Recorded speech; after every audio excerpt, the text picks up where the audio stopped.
I don't know why it's taken me this long to watch Alpha and Omega, because I really like animal-based animations, and it's pretty readily available in the UK, so I don't really have an excuse, but I finally watched it, and I'm pleased to say generally it's interesting. There are quite a lot of other Alpha and Omega films.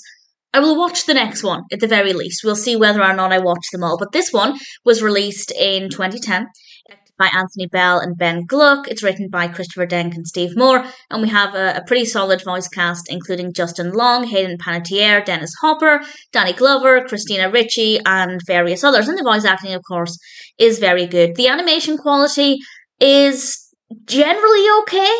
I like it.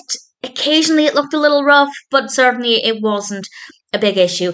And the story focuses on our protagonists, two wolves named Kate and Humphrey, and they are at opposite ends of the pack, and they have to find their way back home and work together, and it's about their relationship and their journey back home. And I obviously don't want to give away too much about what happens or what that journey involves. And also along the way, which I quite liked it, we have a lot of other really fun, sweet, interesting characters. There are obviously dangers they face, and I think there's a lot of substance to the narrative. I never really felt bored, but I feel like at the same time I wasn't overly emotionally invested in the narrative. Certainly I wanted them to get home safely, but I wasn't really engaging emotionally as much as I might do with other animations.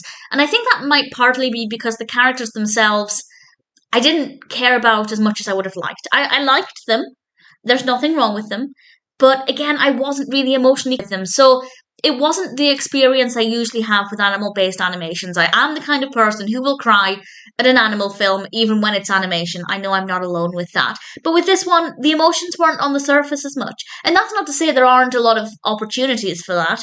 There are a lot of, as I said, obstacles and problems the characters face, and they're very likable. But I just wasn't emotionally invested in it the way I would have wanted to have been. But nevertheless, it's still a decent film. The narrative works well, the pacing's good, the voice acting is good, the animation is generally not too bad, and ultimately I thought it was a decent experience. As I said, there are quite a few films. There are 8 of them, which seems like quite a lot, especially since they were all released between 2010 and 2017. So that's not promising, but it's well, we'll see. I'm not committing to watching them all yet, but I will watch the next one if it's readily available. I haven't looked that far ahead, but certainly this first film I enjoyed well enough. The animation style isn't perfect, but it's not bad.